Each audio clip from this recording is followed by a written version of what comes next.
Welcome to Caring for New Braunfels with Dr. Jessica Bourdon. Dr. Jessica Bourdon is a functional podiatrist at Functional Podiatry Care here in New Braunfels. I'm Jody Hinkle. At Caring for New Braunfels, it is our goal to educate and connect the people in our community to care that is right here in our own backyard. In Caring for New Braunfels, the 4 stands for body, mind, spirit, and passion. We also shine the light on great nonprofits that are providing services to help people in need and how you can volunteer to pitch in. Our first segment this week is the body segment. In this segment, DJ and I sit down with Stretch Labs' Austin Brown and talk about how important range of motion is and how they are helping clients like me get it back.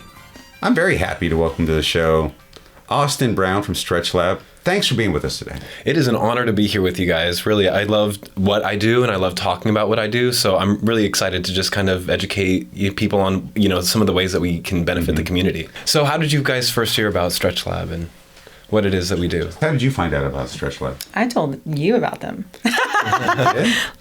Maybe you did. A patient. A patient has probably asked you, is this something that's right for me? I had a patient, I didn't mean to cut you off, but I had a patient that had gone to you, and I live right there, kind of where you guys are. Mm-hmm. So I saw you guys were coming, and then he shared the information with me. First time I saw you guys was in that Facebook video, but anyway, which I liked. Whatever. Anyway. I told you. Really? I think, maybe you did. We'll just say yes, she did. Your phone. Ladies are almost. Your phone heard me say Stretch Lab, and then it showed up on Facebook. Yeah. No, just kidding. Okay. I like it. I'm just excited you guys are here, and I love that you said that you want to educate us because that is what Jody and I are here for. I think that as a podiatrist, range of motion is incredibly important, and you get those camps of people who don't necessarily believe that we need that range of motion. And then you get the camps of people that I fall into in that functional medicine, functional podiatry, functional body side of things where, no, we really need the range of motion to prevent your compensation and thus pain. So share with us a little bit about what is Stretch Lab? What do you do? I know you guys do things differently. I've heard super exciting things. I'm excited to try it out. So what happens when someone walks in at Stretch Lab? I tried it out the other day. Yeah. Anyway. Well, I mean, honestly, just a great foundational question, right? So what we do at Stretch Lab is we are a one-on-one assisted stretching service. Those sessions that we provide last 25 and 50 minutes in duration.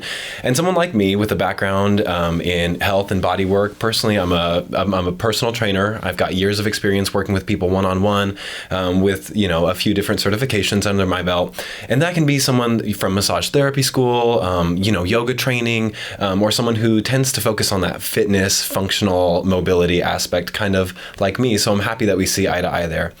During that session, we guide your body through different positions that are designed to reduce muscle tension, increase in mobility in your joints, and help reduce the aches and quakes of everyday life.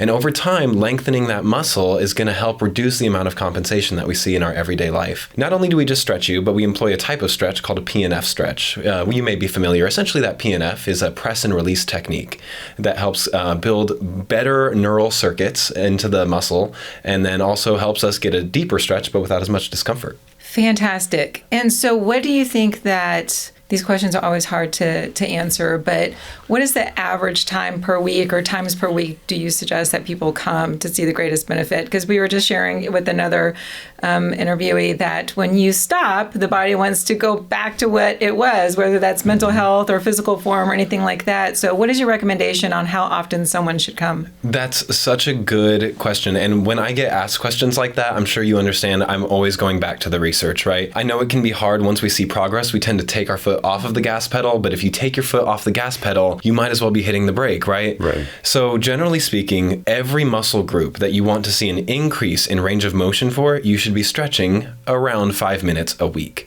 So if you wanted to see increase in your shoulder mobility or your hamstrings, you would want to stretch that particular muscle group for 5 minutes, and what that looks like is maybe 2 sets of 30-second stretches, maybe 5 days a week. And so it really doesn't take that much effort to increase your range of motion. Now, just maintaining can be different for every person. With that being said, everyone's got a different foot, everyone's got a different personality, and so that's where someone like me would like to get a little bit more hands-on. And generally speaking, we see people about once to twice a week. So it was such a cool experience. I went last Friday and got stretched for the first time, something I had been wanting to do for a while. And I was college athlete slightly. I rode the bench a lot. That's what I did in college for playing lacrosse. You mean your muscles got super tight? Yeah, I mean, that's probably where it started, right? Was sitting on the bench playing lacrosse. But no, I mean, over time, I've noticed my mobility, especially my hamstrings. Oh my gosh, so tight. It's not you, it's everybody. It's everybody. We're all suffering from that. And in fact, I posted on Facebook about my experience there. And my buddy's like, I have the tightest hamstrings in the history of the world. Can they help me out? So I just want to tell about my experience real quick. First of all, it blew my mind, the science, okay? And I'm not a science guy. I'm the other side of the brain.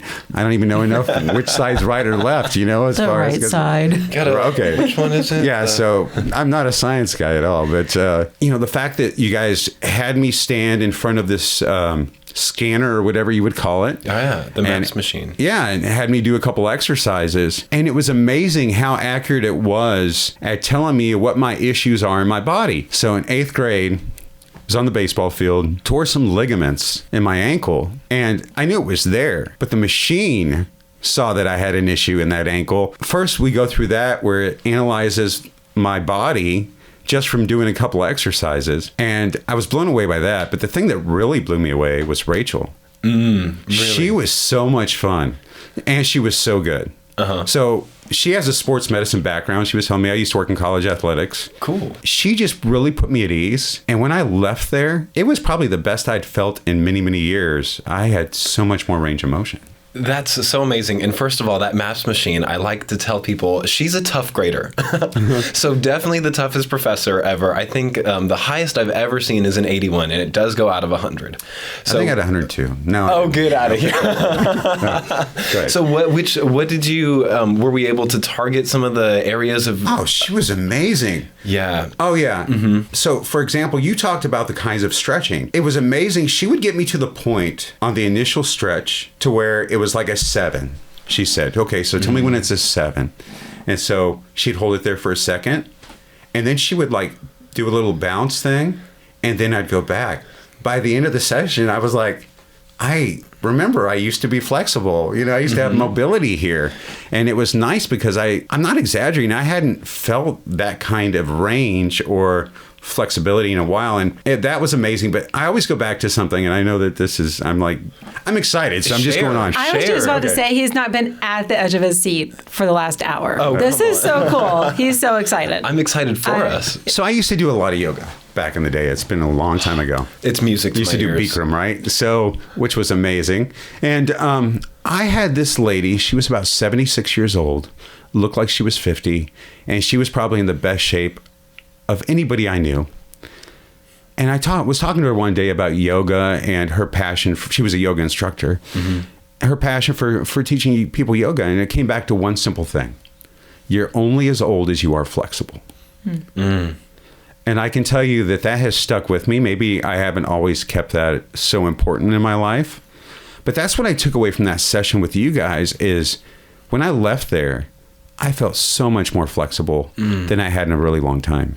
Wow. Do you hear that? I haven't heard it phrased like that, but what you're really elegantly describing is that P&F cycle and the way that it helps increase range of motion and build stability. And if I can elaborate a little bit on that, if you are hypermobile but have no structure, no stability, then I don't think that will serve you very well. And likewise, if you are incredibly strong but muscle bound and restricted, you're not going to move with that much efficiently as well. And so that's one of the benefits of having that flexibility. We can build stability and build range of motion at the same time. And that's one of the beautiful things about having that one-on-one work. So you may be coming in looking for a little bit of extra mobility, but someone who's in gymnastics may need to control or harness that movement a little bit more. So think of your flexibility like a Ferrari. If it goes too far too quickly, we can't harness that movement. And so it's like, well, how well can you drive that? And what we do is we teach people how to drive their body. And we're really excited about being able to do that. Because if you go too fast, then it's unstable, right? It's completely unstable and it's dangerous, right? You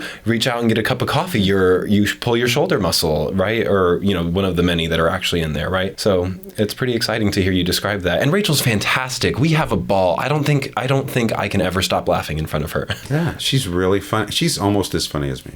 I think I believe that. I think I do believe that. I think that's fantastic that you went and had like an excellent experience, that it made sense to you scientifically, even though you're right-brained, and that they were very personable. Like that's an excellent place to be. Oh yeah, for a facility. And it really sounded Place like of you business. said right-sprained instead of right-brained, which I think probably makes more sense in my case. Right sprained is fine. Speaking of, is that which ankle was sprained or no? Left, actually. But Oh, was it?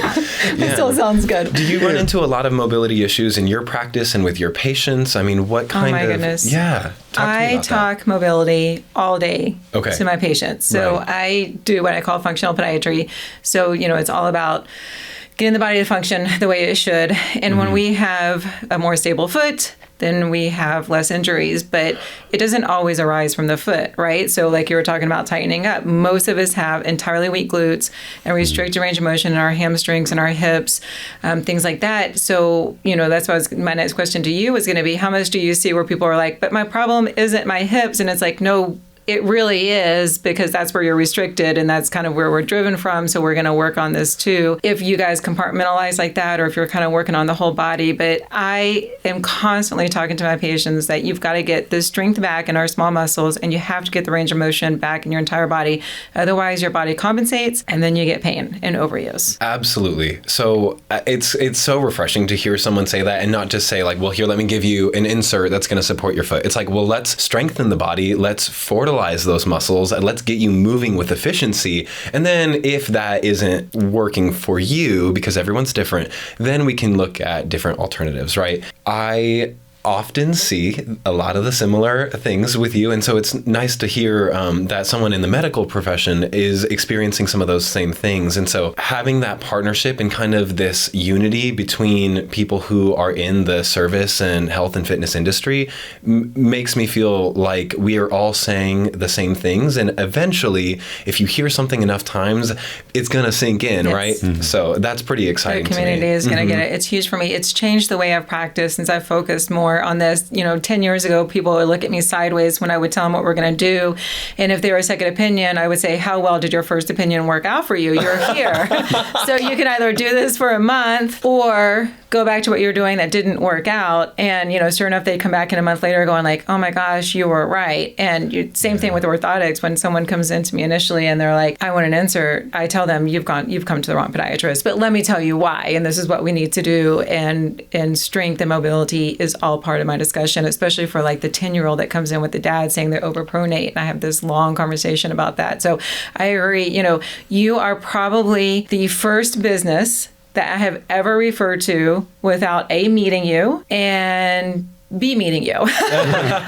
So I have like huge loyalty to everyone I refer to. I usually refer to one place. I have one physical therapist. I use one surgical rep. The list goes on. But I found value in you guys based on really just what one person told me, one patient. And because of my knowledge and how important it is for me that people get stretched out, I've been able to, share, hey, this new company is open and you should go check them out. So I'm excited to experience what Jody did and to go and, like I say, experience That's it amazing. myself. Yeah. We are excited to host you for sure. And I'm sure it's similar in many different fields, but it's like one of those, I guess the deep need to help people is that if you help one person in your lifetime, that's enough. Yes. And I've had the pleasure of helping so many different people move better after car accidents that were debilitating, like could have taken these people's lives. And what a blessing it is that they trust me with their health and with their body. Right. And just to be able to experience that over and over again, I mean, it's kind of a blessing, right? So we can't wait. And your loyalty means so much to us. Absolutely. Yeah. But come try it This guy's first. pretty smart, though. He's knowledgeable. I'd like to think, I may have learned a thing or two, but the more you know, the more you know you don't know. Yeah. Here's Right. the thing. I can tell that you're a really smart, intelligent guy, but the thing that I really enjoy about you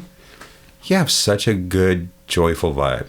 And you're very well spoken. Yeah, so there's one thing that I really want to know. Yeah. What's your passion?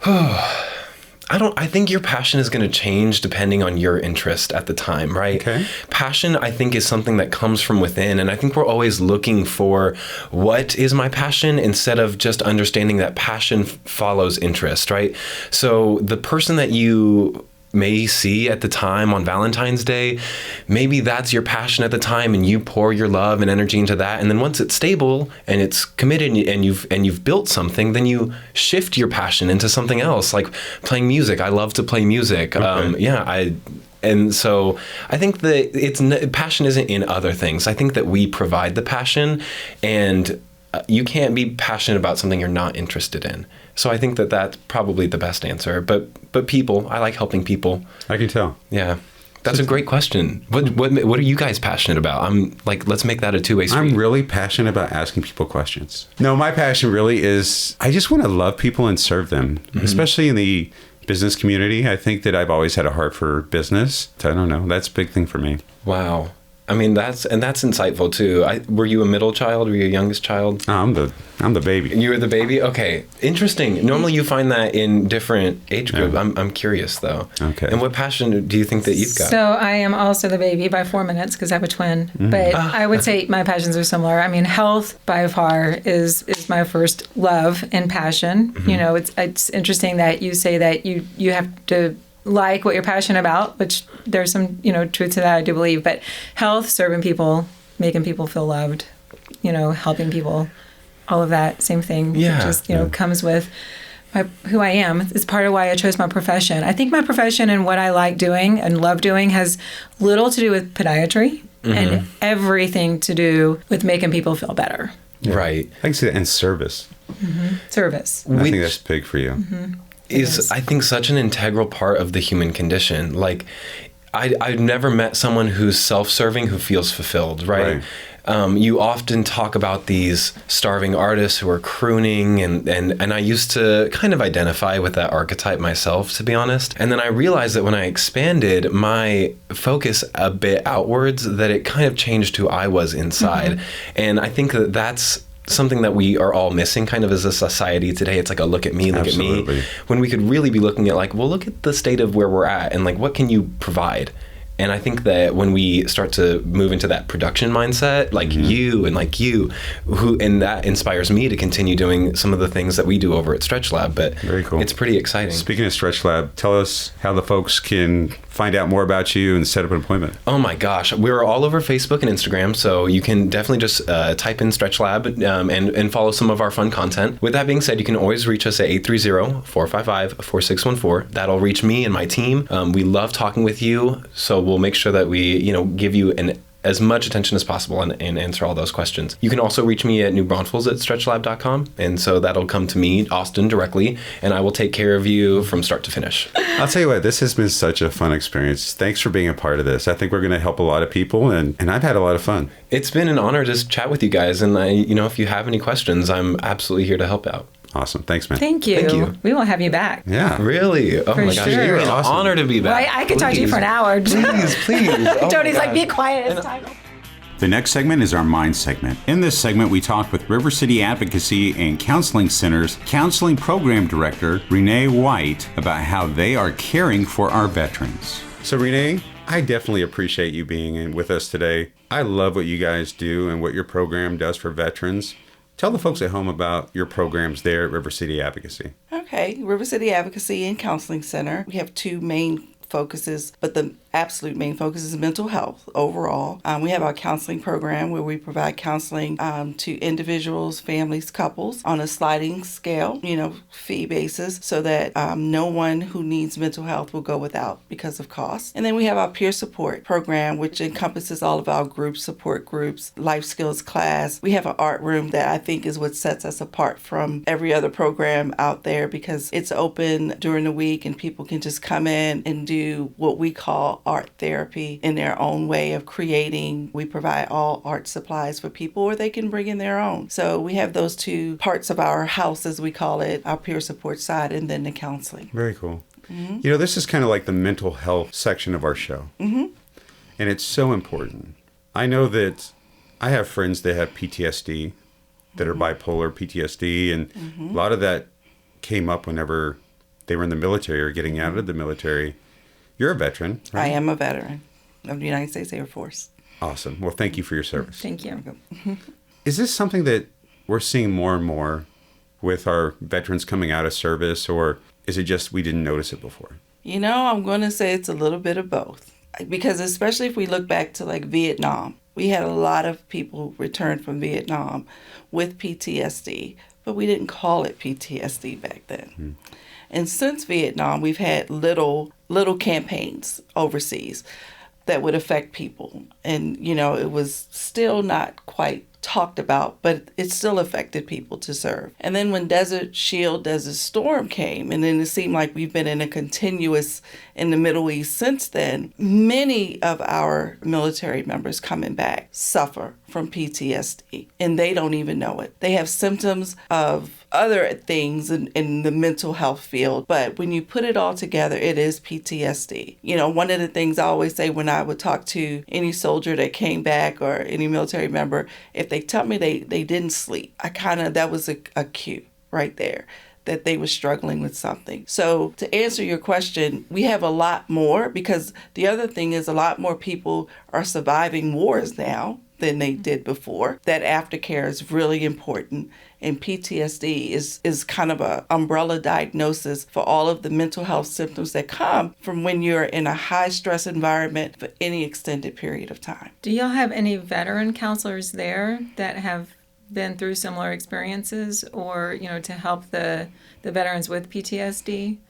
You mean veterans with PTSD that work with us? The counselors themselves. No, I don't have the diagnosis of PTSD, but I am a veteran. But I'll tell you what's interesting is that brings up a really good point of why your peer program is so important.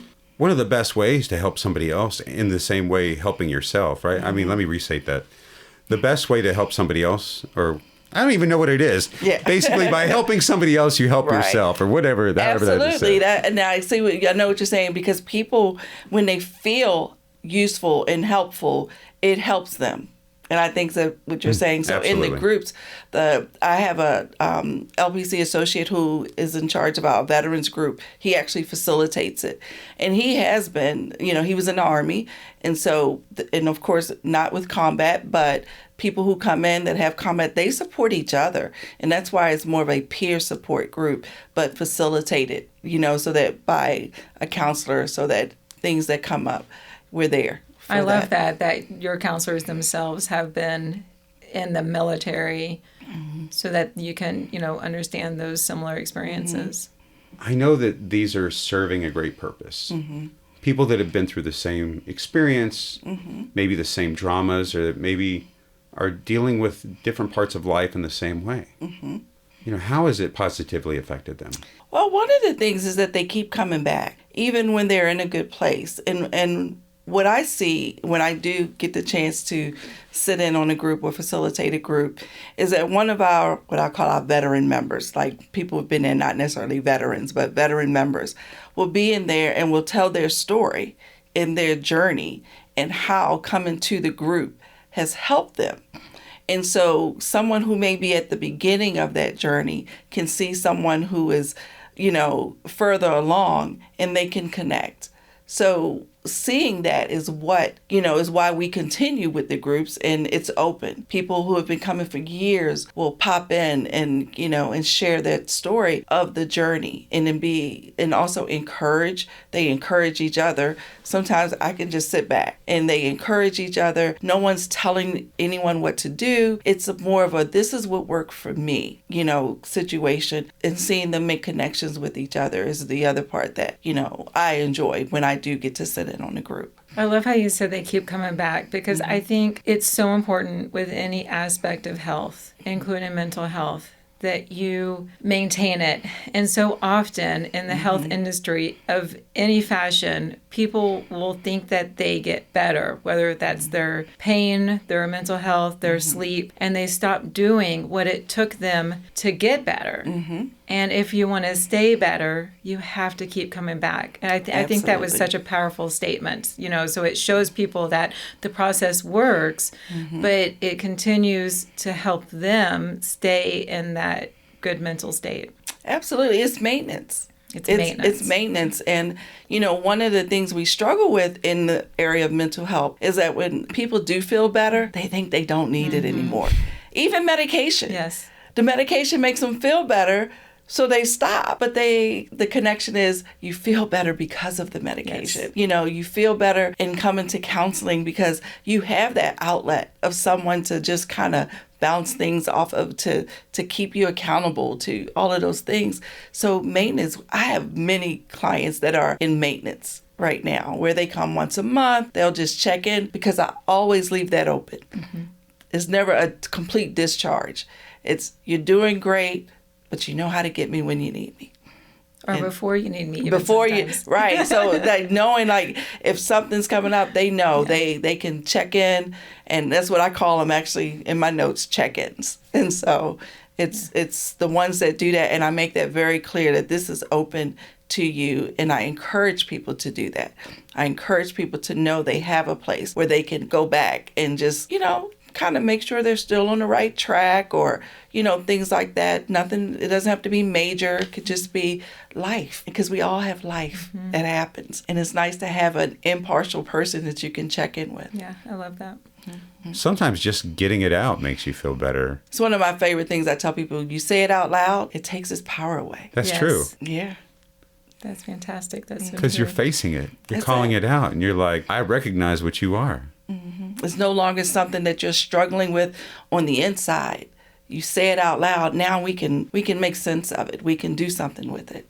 And when they're at your facility, it's among a trusted group of people. So there's got to, has to be that feeling when people are there and they know that they can trust the ones they're being surrounded with, that hopefully there's more freedom for them to share or say it out loud. It sounds like you guys have a great relationship with your clients in that regard. We do. And that's one of the things I always say sets us apart, because they become part of us and we become part of their families. And, and they can come in and, like I say, even those who don't come over to me for actual individual counseling, I have a policy where I always tell anyone who uses the art room, you can get 15 minutes with me anytime.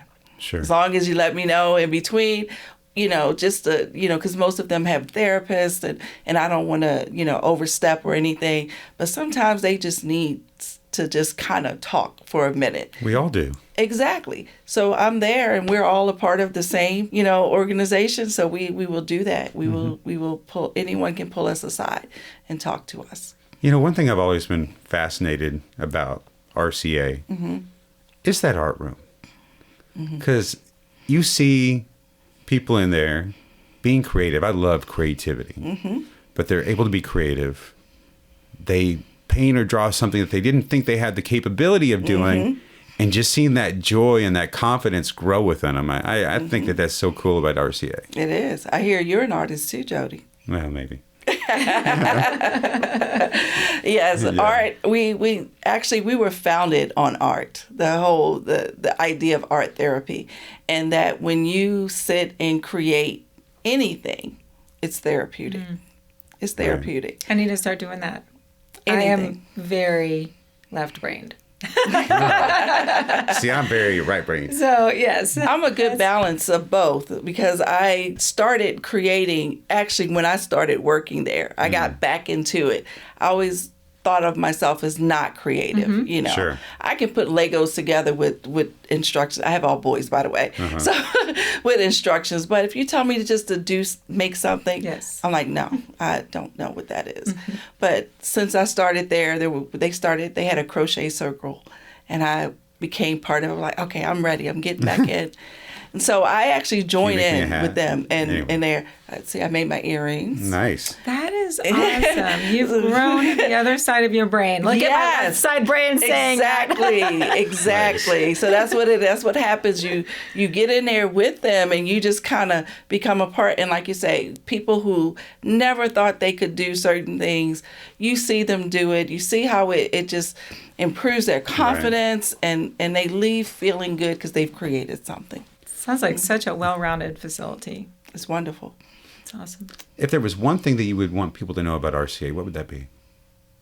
What is one thing? I want them to know that, one, we care. It's genuine. Those of us who work there, we have a passion for what we do. Yeah. We have a genuine desire to help, and I consider it to serve. We don't turn people away. We're across the spectrum. We have no political agenda. We serve everyone. And so that's what I want people to know, that that is a place where you can come, where you will not be judged. You will be welcomed. It doesn't matter your political affiliation or non-affiliation, religious affiliation or none. It doesn't matter to us, because we meet you where you are. We're not specifically talking about this program, but I want to make people know that this program is out there. I served on the board for New Braunfels Pride, and one of the largest suicide rates in the country is our teens in the LGBTQ community. And the fact that you guys provide some place where they can come and express themselves, be themselves, and feel like somebody cares about them is so important. Can you tell us about that program too? Yes, actually a few years ago, and I believe it was 2019, one of my interns started our teen group. We call it LGBT Teen. And every Wednesday, we have a teen group where teens who are part of the community can come. You don't have to be LGBTQI. You can be an A. You can just be an ally to come. And there's a support group. They do art projects. But the thing that I want people to know is that our main focus for this teen group is their mental health. Yes. Because of that, the high suicide rate. We focus on their mental health and self-confidence. We don't have an agenda there either.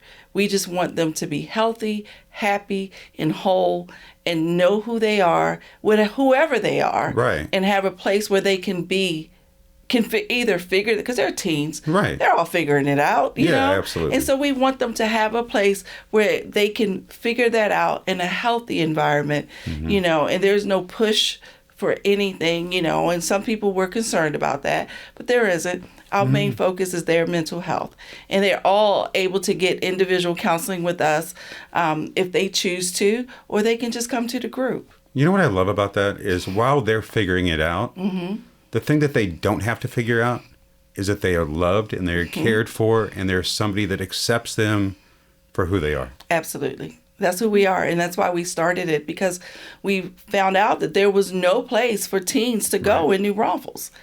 The closest was Fiesta Youth in San Antonio, or probably in Austin, but there was no place in New Braunfels. And so we started this group, and it's been going ever since. Absolutely. Every Wednesday night, we're there. Man, Renee, I could talk to you all day long. So much great information. Can you tell people how they can find out more about RCA? You can always go to our website at rivercityadvocacy.org. You can call us. Our main number, 830-643-0200, or you can come by and see us. We're at 1614 West San Antonio Street during hours between 9:30 and 3. Our main hours that we're there. Come by. We will give you a tour. We will show you around. We will tell you what we do, and we will welcome you anytime. And anyone can come and see what we do. Fantastic. Thank you. You're welcome. Thank you. All right. And I didn't cry. On the other side of the break, we'll head over to the Comal County Senior Citizens Foundation and talk to Director Ken Lowry about their Meals on Wheels program and how you can volunteer.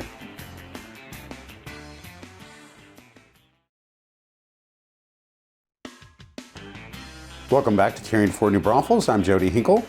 Now I'm joined by the Director of Comal County Senior Citizens Foundation, Ken Lowry. Ken, thanks for joining me. Glad to be here. Tell me about the foundation. The Comal County Senior Citizens Foundation is an organization that is privately owned by the foundation. It is not funded with tax dollars, state, federal, or county. We provide senior services for 55 and older. We are the Meals on Wheels provider for Comal County, Wilson County, Guadalupe County, and Karnes County. We're currently delivering over 14,000 meals a month to homebound and congregate meal recipients. The Meals on Wheels program offers more than just food to these folks. Tell me what else it provides. Well, the Meals on Wheels program is there to provide meals to homebound seniors who can't go out and provide the service for themselves. They can't drive, they can't get out. Some of them are unable to cook, and most importantly, our Meals on Wheels volunteer driver may be the only other person that person sees in a day. And when our driver goes to deliver the meal, they greet the recipient, the client. They do a wellness check to make sure they're okay. They make sure that the food that's being delivered is being properly stored and properly eaten at the time they receive it, and just a wellness check. And it's so rewarding to see the smile on those clients' faces when you knock on the door and you hand them that meal. It's camaraderie, it's socialization. I can tell you the little story about one day I was delivering a meal, and it was a Friday afternoon, and the daughter was there with the gentleman to receive the meal, and she says, "Are you going to be able to sit down and sit with him for about 10 or 15 minutes?" Normally the driver comes in and they exchange stories for 10 or 15 minutes. And I said, "Oh my goodness, that is so great. I would love to sit down and talk with the gentleman for a while." And it was just so rewarding. And he had stories to tell of his days in the service and some of his experience. And that's just one of many, many, many stories that our drivers and different people have experienced. How important are volunteers to the organization? Volunteers are so important to what we do. If it wasn't for our volunteers, we would not be able to survive. We would not be able to do what we do. I can't say enough about our volunteers. They're angels. They are the lifeblood of what we do. In what areas do you need volunteers? Our biggest use of volunteers is in the Meals on Wheels delivery program, and whether a volunteer can do it one day a month, one day a week, or as often as they would like to do it or can do it, it's so important to us to have those volunteers to help us do that. And they can even sign up as a relief driver in the event that a driver calls in and had a doctor's appointment on any given day and they're unable to fill that slot. We can call for a relief driver. The Meals on Wheels is the most important part of our business. I call it the core of our business is the Meals on Wheels program, because we're helping and serving so many seniors in need.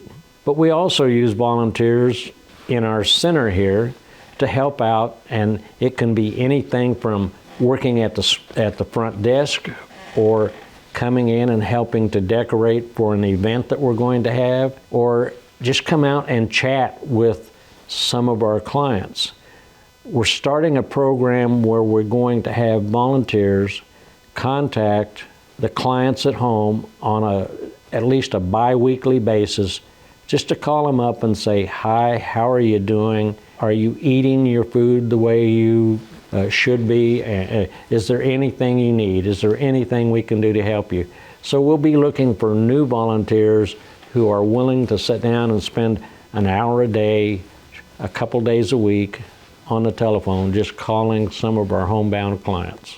You've talked about how important it is for the people you serve to socialize. It's actually pretty cool that now they get an opportunity to talk to somebody over the phone. That's so important, just to have somebody to talk to, so you're not sitting there at home all alone and, my words, getting stressed out because you have nothing to do. If you're capable of driving, if you're able to drive and you're a senior, we invite you to come to the center here, because we have activities all day long. Currently we have this one lovely little lady that comes in and puts puzzles together, and she loves sitting by the window just looking out over the pool. In my conversation with her earlier this week, she was saying, "Oh, this is so much more relaxing for me to be able to come here and do this instead of sitting in my little apartment and being bored and being confused." And she said, "I just really enjoy the opportunity to come here." It's important. The socialization is a very important part of the well-being of an elder adult. And we want to provide that avenue of experience for our seniors. For people that would love to volunteer here, what is the process? The process is to come in, fill out a volunteer sheet, And you can even specify what it is you would like to do and what your interests are. And if you're a driver and you're going to the homes of some of our clients, we do a background check to make sure it's safe for the client and safe for us and safe for you to do the job that you want to volunteer to do. So if you want to come in and volunteer to do something, and it may not be something that we're currently offering, but you have a great idea for a service, we will listen to you and we will try to expand upon what it is your interests are and move forward with it. For the folks out there that want to find out more about the Comal County Senior Citizens Foundation and the Meals on Wheels program, what is the best way? If you are computer literate, which a lot of us are slow at learning how to use that computer, but we do have a very updated and educational website. We also have a Facebook site that you can go to look up the activities. If you're not a computer or a smartphone user, you can always come by the center at 710 Landis Street here in New Braunfels, and we will give you a tour of our facility. We will sit down and talk to you about our programs that we have to offer, and we will get you signed up for what you're interested in. You guys are doing great work. Thank you for being with me today, Ken. It was a pleasure, and I'm here for the seniors of New Braunfels and the seniors of Comal County. I want to do what I can to make their lives easier. I was thinking about it the other day. I met you, I think, for the first time I was in 5th grade. Right? 5th grade. I had really great hair. Remember how great my hair was? Anyway, but it was... Still great, man. Yeah, I'm really easy. But 5th grade. And then you were my youth pastor. Right. By the way, we're talking to Brian Lifesty from North Point Church. Well, thanks for being on the show. I know that we're just kind of rambling. I'm like kind of Reminiscing. going back a days. Absolutely. But Awesome.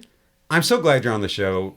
I know that one of the things that I've heard both of you talk about is, faith. Faith in the medical practice is you have to believe no matter what's in front of you, whatever your diagnosis, or however you're feeling at the time, that you're going to get better. And then in our faith, it's kind of the same thing. We may not be able to recognize what's right here, but we have to believe, we have to have faith that a beautiful, wonderful life, whether here or the hereafter, is going to be there for us. I would love to get both you guys' perspectives. One of the first times you and I were talking, I remember telling you that it's so important to give the person, which would be my patient, faith and believing in themselves that they are going to get better. And when I see a lot of people, they don't know that the expectation is to get them better, pain-free or healthier or walking or doing whatever activity they want to do. Sometimes it's just being able to have a normal day without their pain affecting their mental stability and how they function and their relationship with their wife. And someone needs to be their advocate for knowing that and believing that they can get better. And for me, it's super important for me to share that with my patients, that to give them that belief, because faith is huge in my life. I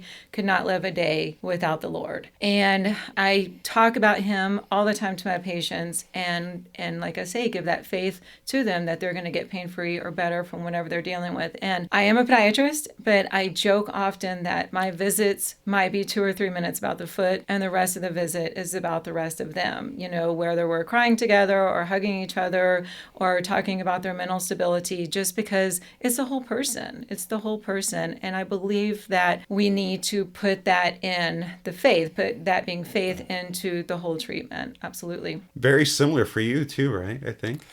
Absolutely. I think I see like the first step is to endeavor to be a dispenser of hope, to people. And hope is it's more than an attitude. It's an expectation for something good. And there's so many people that are dealing without hope, living without hope in our day. It's always been that way, but it seems to be so prevalent in our day. So to dispense hope, and the Lord, the Word says that He's the God of all hope. So if I can encourage people to look towards the Lord Jesus, hope can come, hope can spring up, which can lead to faith. And faith is, as the Scripture says in Hebrews, it's the anchor of our soul. It's where we find strength and stability. And, I was thinking about this time together and in regards to my faith and the fact that, every year I endeavor to evaluate, make goals, make plans. And mine this year was to laugh more.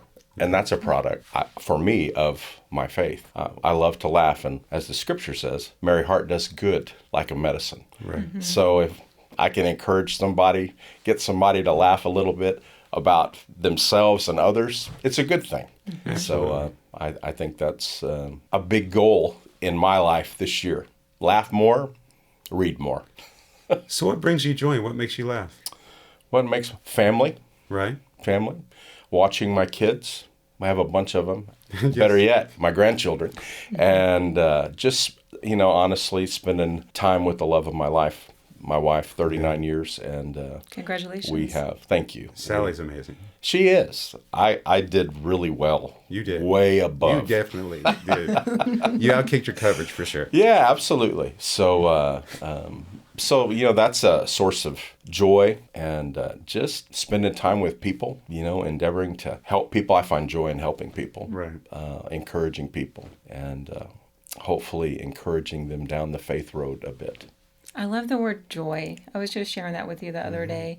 I have a handful of favorite words, Grace being one of them, which my daughter's name is Grace. So she's always like, why am I'm like, oh, no, it's such a good name. Because I'm like, give yourself grace. Like it's one of my, favorite lines. And joy is a new favorite word of mine based on some recent sermons and, learning the difference between joy and happiness and what brings true joy to your life. And a lot of that is serving people and being there for people and showing them the way and loving them. And some people you just need to be kind to and show them love. And I know for myself that brings a lot of joy to my life. But it's just a word that I think is understated. It's not said enough. Yeah, I would agree with that.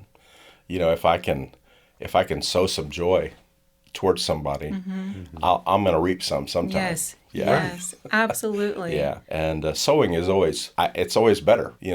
What did the Lord says in the book of Acts? He said, it's better to give than to receive. Oh, yeah. And, I have found that it's pretty good to receive, but it's better to give. So I want to sow when it comes to joy, encouragement, peace, all those things into people's lives.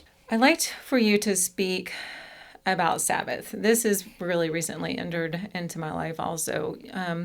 When one, like myself, is an entrepreneur and you have a lot of goals and you are used to going just full force. It's part of my nature, it's part of my family, and it's not running away, it's running towards things that I desire. And I do slow down. I do live in the moment for my kids 100%. And I do take time for my friends and I do work out. So I take that time into myself. But I think I used to confuse that time because it was away from work with time to myself and a time of rest, which recently I'm realizing is not. And I had a friend make a statement based on a sermon she heard on Sabbath. And I really started to think about what that really means. And, so one of the comments that she made, I'm not sure if this is true, is that entering in a day of rest to your life will actually add 11 years to your life. And anyway, share with us your thoughts on Sabbath and what that looks like in the world of faith and health, if you could expand on that. Yeah, I think in regards to faith, I always have seen the principle of the Sabbath is God first or Jesus first. I'm going to give him the first part. And what does that look like? I would define my Sabbath as Jesus. The scripture says, come unto me, Jesus said, all that labor and are heavy laden. Sounds like a lot of our lives. And he said he'd give us rest. Take his yoke upon us, for he is meek and lowly of heart. We'll find rest for our souls. And really, true rest is really of our heart and of the soul. And that affects our bodies, I think. You give yourself to worry, it's not just going to affect your mind. It's going to affect your body, the way you feel. And my goodness, that's a battle in itself for so many. But Sabbath is first. He's going to be first in the day. I'm up to, I'll get in trouble for saying this, 2 days off a week now. For the first part, which is pretty common, there was no days off, you know. But, you know, I am married because I love my wife. She's my best friend. So what does that mean? Time. You need the time. Time with her. All those things. Family. I have lots of kids, grandchildren. What do they want? Time. And there's rest in those things. In spending time with my grandkids, there's nothing greater than that. And then that's got to bring, again, full force back to joy to your life. And if we're going, you know, full force, we don't have those things. So sometimes when we're serving others, we have to remember to take that day of rest for ourselves. And that's what I was recently just explaining to Jody, you know, with lack of better words, is that I feel like if I'm walking in God's path every single day and I'm literally relying on Him to help me through this journey, then I need to rely on Him to give me a day of rest and for me to make sure I'm putting Him first. Right. So. Right. And it's good to plan those things too. Absolutely. Plan for it. Because exactly. It'll be quick to, you'll quickly lose it if you don't plan it. I like Fantastic. Yeah. For the folks out there that want to find out more about North Point Church, tell them how they can find out about you. We are located on Industrial Drive, 1215A Industrial Drive. We are 17 years old, which is amazing. It seems like just a flash. You can find us on the internet at thenpc.com, etc. We meet on Sundays at 9 and 11 and Wednesdays at 7 p.m. and stuff for families, for youth, children, young adults, older people. That's me. There's stuff for everybody. Well, thanks for being with us. Absolutely. Thanks for having me. When we get back, we'll introduce you to a New Braunfels health coach that lives her passion by impacting the lives of her clients. You're listening to Caring for New Braunfels with Dr. Jessica Bourdon. My Passion is a segment that we do each week that is focused on one of our neighbors that is making a positive impact here in New Braunfels. This week, we are introducing you to health coach Esther Joy Nolte. She tells us about her passion and how that passion is impacting her clients. I've had quite a few people reach out to me, whether it be just the wife or the husband that have been on program that I've started, and just because they have started, it's changed their love for each other. They've motivated each other to continue on this life journey where they thought was not possible. Every time I see them, they reach out and hug me and thank me, and in tears go, I didn't know this was possible, right? You've given us back our romance. You've given back our love for each other. We actually have sex now. We actually love each other. We support each other. We actually go on walks. To me, it's so rewarding to see other people. I have moms who are actually helping their children, their teen children, actually get fit, get healthier. Now they're actually teaching their children these healthy habits and creating these healthy habits. You don't just do it for yourself, you do it for your entire family. Whether it be your grandparents, your parents, your children, it's creating a healthy community that surrounds you, right? You may take the first step yourself, but it's contagious. Thank you for listening to Caring for New Braunfels with Dr. Jessica Bourdon. Join us next week where we are going to be taking a closer look at our feet. We will also visit Dr. Bourdon at her new podiatry office. We will also be educated by our friends at Two Rivers Running and local chiropractic company and find out how they are helping improve people's foot health. Join us next week at the same time right here on KGMB for Caring for New Braunfels with Dr. Jessica Bourdon. Remember, it takes so little to bring so much joy to someone's life. Have a great day.